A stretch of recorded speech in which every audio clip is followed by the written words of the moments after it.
Hi, this is Trey Pass. I'm going to do another Mr. Nightmare story. This one is called Three Disturbing True Dog Walking Horror Stories. I love my Mr. Nightmare stories, so let's get into it. I'll be right back with my reaction. Okay, here we go right now. Go. Dog Walking Horror Stories. Story one. Boom, boom. I take my dog Hemi for a walk twice a day and let him in the yard once. When I take him for a walk around the neighborhood, I always try to take different routes just to keep it from getting repetitive, not just for me, but for Hemi as well. Okay. Oftentimes on the weekends, I take him for longer walks since I have more free time, Okay. and I don't have the stress of other work-related things still lingering in my mind. Okay. On a cloudy, humid Saturday evening, it was one of those times that I decided to take him on a long walk. I'm talking like almost an hour. We were in a part of the neighborhood I wasn't too familiar with. I found a walking trail that was part of the town's huge nature preserve. It was a rather low-key path. There didn't seem to be any other people on it but me. It was a rather narrow path with woods on either side. It wasn't a cement bike path like the other trails in the preserve. Hemi led the way, pulling the leash harder than usual, probably excited by all the new random smells he was picking up. Eventually on the trail, we passed this little square park. It had a swing set and little playground, along with a basketball court, or rather what was once a basketball court, as there were no hoops. I decided to walk in through the little opening, as Hemi was going crazy over something. I was planning on just sitting on one of the benches facing the playground to take a break because I was getting a little tired, but when I sat down, Hemi kept pulling and started barking at something. He'd only really do that when he saw another dog or animal, sometimes people, but less often. So I entertained it and got up and started giving him slack to run towards whatever he thought he saw. Okay. I looked into the woods but couldn't see anything. The closer we got, the more aggressive Hemi got, until he was basically choking himself with the collar, trying to pull me into the woods. Then out popped a man from behind a big tree. Oh. He was laughing and saying, "Whoa, whoa, he caught me." I told Hemi to calm down and pulled him away from the woods. And the man. I apologized for my dog and walked away, as the way in which he came out from that tree was bizarre. He said, "It's all good, dude," as he seemed to follow in the direction we were walking. Uh-oh. Hemi kept looking back and barking. I continued to tug him forward. Eventually, I had to turn around and ask if there was something I could help him with, as he even seemed to follow me outside of the park and onto the trail. Uh-oh. He put his arms up in the air and smiled. Then he said he just wants to pet my dog. No. I said, "Nah, he doesn't like you, man. We're just gonna walk our own way." He didn't reply, so I turned and continued walking, faster now. Hemi kept turning around and growling, and every time I'd look back, he'd be the same distance away from me, kind of off the trail a bit, half hiding behind the trees like he thought he was being slick. I was about to call back at him to piss off, but then it hit me this guy might be dangerous. I started running down the trail until I came to the little opening we entered from, and exited through that. Back on the streets, Hemi would keep looking back as we ran, but I'd have to tug him to keep running. We ran all the way back to my house without stopping. I actually do cardio regularly, so I wasn't concerned about that guy keeping up. I highly doubted it, especially since Hemi stopped looking back eventually. Okay. It was now a couple hours after getting back. Hemi was in his bed, which was right next to mine, when he unexpectedly lifted his head to look at the window and growled. At first I thought it was because of the sound of the rain droplets that had just begun to hit the outside of the window. I was thinking about getting up out of bed to close the window, even though I was already comfortable in bed. Then it happened. A voice speaking into the window. A voice I recognized from a few hours ago, asking if I knew why he was in the woods. Hemi started going crazy. I jumped in my skin and turned to the window. I couldn't see his features or face, but I could see the outline of his body at my window. I yelled, "What do you want?" He calmly asked if I saw what he was doing in the woods. I told him no, and he asked me, "Are you sure?"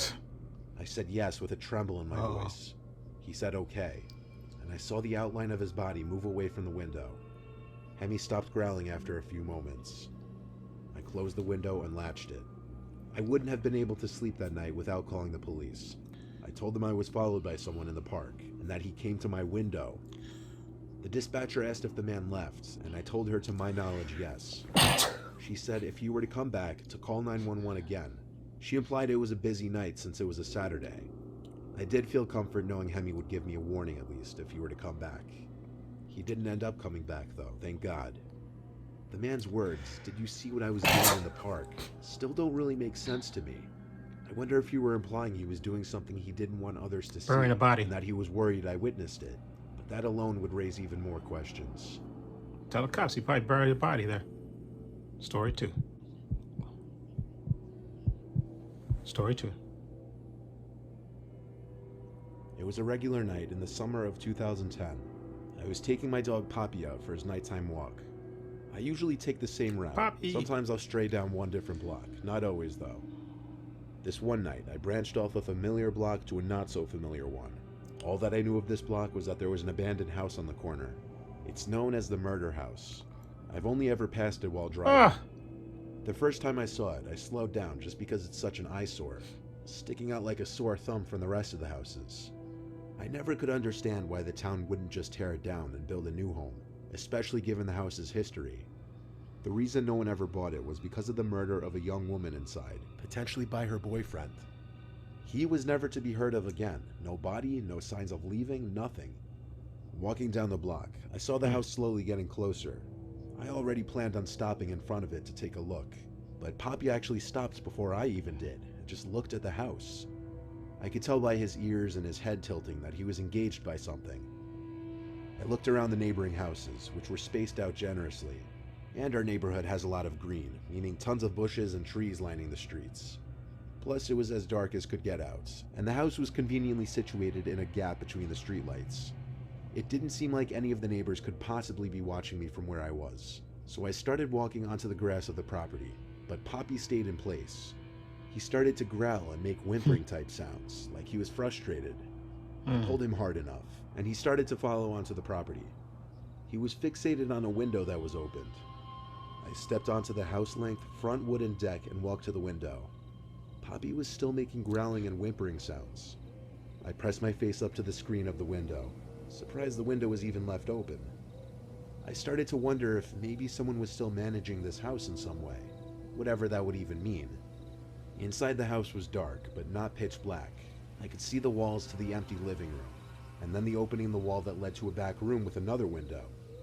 As I was observing, I heard the sound of something inside the house, like a blunt object hitting the floor. It came from further back in the house, like in that back room. Having my dog with me gave me some kind of weird confidence boost to go through the side of the backyard. The backyard was literally huge. The grass was very tall, indicating I was likely wrong about any kind of property management. Only thing in the big yard was an old wooden decrepit-looking shed in the corner. The door to it was slightly open. I was more curious about looking in through that window. As I looked inside, I couldn't see anything except an empty black room, probably what was once a mud room. Poppy was looking at the shed, not barking or growling though. He was kind of silent. I walked quietly towards the shed, tugging him slowly and softly to keep him quiet too. The door was open enough for me to look inside the giant shed. It was not empty. There weren't tools or bicycles or anything. There was just this skinny girl standing in the middle of the otherwise empty shed. I say girl, but I couldn't tell if it was just a girl or a woman. Poppy suddenly went ballistic, barking and making these noises I could only describe as a dog's version of screaming. He wasn't pulling to go inside of the shed, he was pulling to get away. The girl's head inside the shed turned to the door and I ran. We ran. Poppy and I ran for 3 straight blocks until I was out of breath. Then we walked the rest of the way back to my house. I went to a house nicknamed Murder House, where a young woman was killed potentially by her boyfriend. And then I witnessed a young woman standing in the middle of that empty shed. I don't know if I believe it was an apparition, or just some girl by chance trying to explore that abandoned house just like me. Get out of here. Story 3.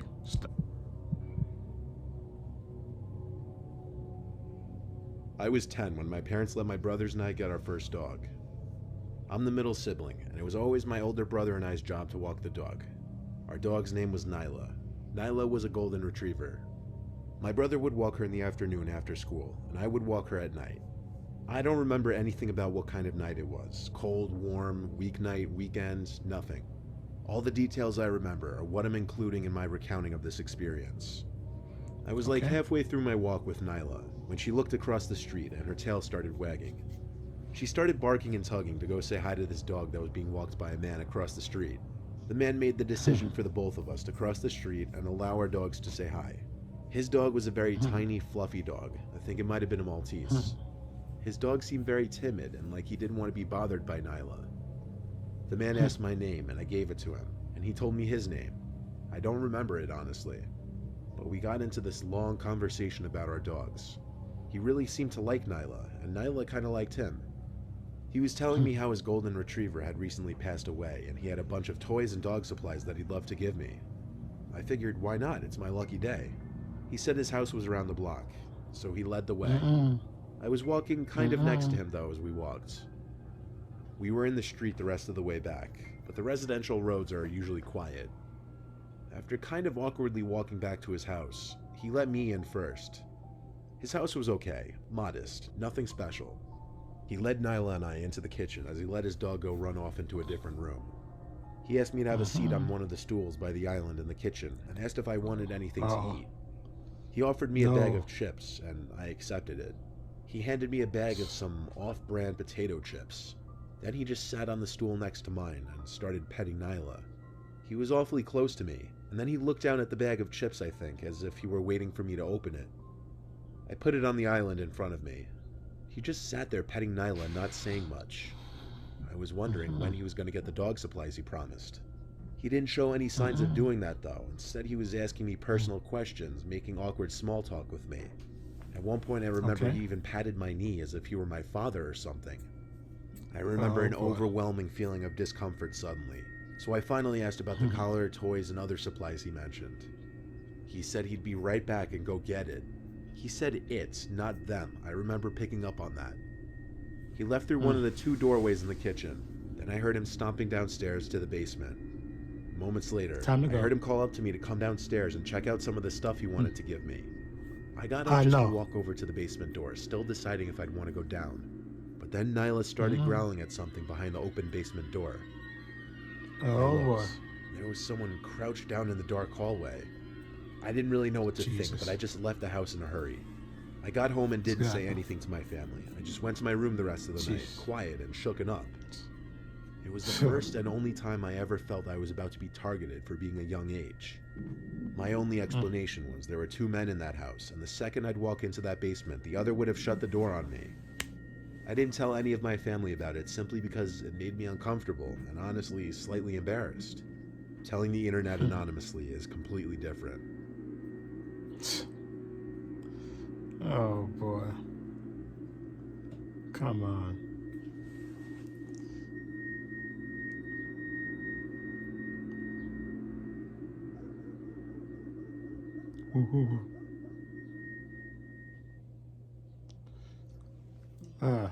Okay.